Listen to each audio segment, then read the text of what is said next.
اللہ اللہ اللہ اللہ۔ ایک صاحب نے سوال کیا ہے کہ مفتی صاحب یہ روم والے ہوٹل کا کاروبار کرنا کیسا ہے؟ وہاں پہ لوگ اپنی فیملی کے ساتھ بھی آتے ہیں اور گرل فرینڈس کے ساتھ بھی آتے ہیں، اور وہ یہ شو کرتے ہیں کہ یہ ہماری فیملی ہے یا ہماری وائف ہے، تو یہ کام کرنا کیسا ہے؟ تو اس حوالے سے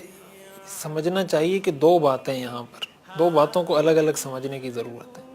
پہلی بات یہ ہے کہ دیکھیں، اگر آپ نے ہوٹل بنایا ہے یا آپ نے کوئی بھی ایسی جگہ بنائی ہے جو آپ کسی کو رینٹ پر دے رہے ہیں، تو اس کے جائز یا ناجائز، حلال یا حرام ہونے کا تعلق تو اس عقد اور اس کانٹریکٹ سے ہے جو آپ کا اور کلائنٹس کے درمیان ہوا ہے، کہ آپ کا کیا معاہدہ ہوا ہے ایک دوسرے کے ساتھ، کس معاہدے کی بنیاد پہ آپ نے اگر اس کو کہا ہے کہ یہ جگہ مجھے آپ سے رینٹ پہ چاہیے اور یہ آپ کا رینٹ ہے، یہ آپ کا کرایہ ہے، اور اس نے کہا ٹھیک ہے یہ کرایہ آپ مجھے دے دیں اور یہ مکان یا یہ کمرہ آپ اتنی دیر کے لیے کرایہ پر لے لیں، اس سے آپ کا وہ معاملہ تو ٹھیک ہو جائے گا۔ ہم یہ نہیں کہیں گے کہ یہ معاملہ ٹھیک نہیں ہے، یہ معاملہ ناجائز ہو گیا، لیکن اگر آپ کو یہ پتہ ہے کہ یا تو اس جگہ کی لوکیشن ایسی ہے یا وہ جگہ ایسی ہے کہ جہاں پر لوگ فیملی کو لے کر نہیں آتے، وہ ڈیڈ پوائنٹ ہے، وہاں لوگ اپنی گرل فرینڈس کے ساتھ ہی آتے ہیں، تو ایسے موقع پر اگر آپ کو پتہ بھی ہے، جانتے بوجھتے آپ نے ایسی جگہ پہ کوئی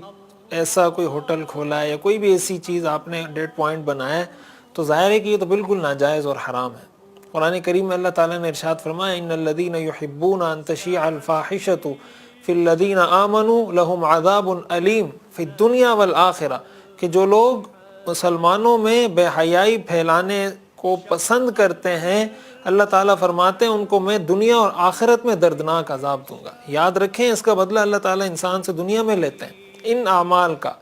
یہ ان گناہوں میں سے ایک گناہ ہے جن کا بدلہ انسان سے دنیا میں بھی لیا جاتا ہے۔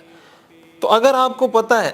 تو ایسی صورت میں تو بالکل ناجائز اور حرام، اور شریعت اس کی کسی صورت اجازت نہیں دیتی۔ ظاہر ہے شریعت میں زنا بہت بڑا جرم ہے، قرآن نے کہا ہے لا تقربوا الزنا، زنا کے قریب بھی مت جاؤ۔ زنا کے قریب جانے سے شریعت نے منع کیا ہے، اس کو حرام قرار دیا ہے۔ تو اب ظاہر ہے جو آدمی اس کے لیے اس کو فیسیلیٹیٹ کر رہا ہے، اس کو سہولت کار کے طور پہ سامنے آ رہا ہے، تو شریعت کی نظر میں یہ کسی بھی طرح کوئی قابل معافی جرم نہیں ہے۔ البتہ اگر کوئی جگہ ایسی ہے کہ جہاں واقعتاً لوگ اپنی فیملی کے ساتھ بھی آتے ہیں، اپنی وائف کے ساتھ بھی آتے ہیں، اپنے گھر والوں کے ساتھ بھی آتے ہیں، اور دوسری طرح کے لوگ بھی آتے ہیں، تو وہاں اگر آپ کوئی بکنگ پہ کوئی جگہ دے رہے ہیں، کوئی کمرہ دے رہے ہیں، تو اس کی شناخت کرنا آپ کے لیے کوئی مشکل تو نہیں ہے۔ آج کل شناختی کارڈ آ رہے ہیں، آپ ان سے شناختی کارڈ لے لیں، ان کا فیملی نمبر دیکھ لیں، خاندان نمبر دیکھ لیں، ان کا ایڈریس دیکھ لیں، ساری چیزوں سے آپ کو پتہ چل جائے گا۔ آپ اپنے پاس ایسی کوئی لسٹ بنا لیں، کوئی ایسا طریقہ کار مرتب کر لیں جس سے آپ آسانی سے شناخت کر سکیں کہ آئے یہ واقعتاً ایک فیملی، ایک خاندان کے ہیں یا نہیں۔ اگر آپ کو لگتا ہے کہ یہ کہ خاندان کی ساری تحقیق آپ نے کر لی، اور ظاہر ہے اس کو کوئی برا بھی نہیں مانے گا، برا اس لیے نہیں مانے گا کہ آپ کی بھی سیکورٹی کا مسئلہ ہے اور آپ کو بھی مختلف قسم کے ایشوز ہو سکتے ہیں۔ آپ جب وہاں انٹری کریں گے تو آپ کو ساری چیزیں خود پتہ چل جائیں گی۔ تو اگر آپ کو سامنے آتا ہے کہ یہ ٹھیک لوگ ہیں تو آپ ان کو دے دیں کرائے پر، اور اگر آپ کے سامنے یہ چیز آتی ہے کہ نہیں یہ غلط لوگ ہیں تو ان کو نہ دیں۔ جانتے بوجھتے اگر آپ ایسا کام کر رہے ہیں یا ایسی جگہ پہ ایسا کاروبار کر رہے ہیں تو یاد رکھنا چاہیے یہ بہت خطرناک ہے، اور اس سے مکمل احتراز کرنا چاہیے۔ اللہ اللہ اللہ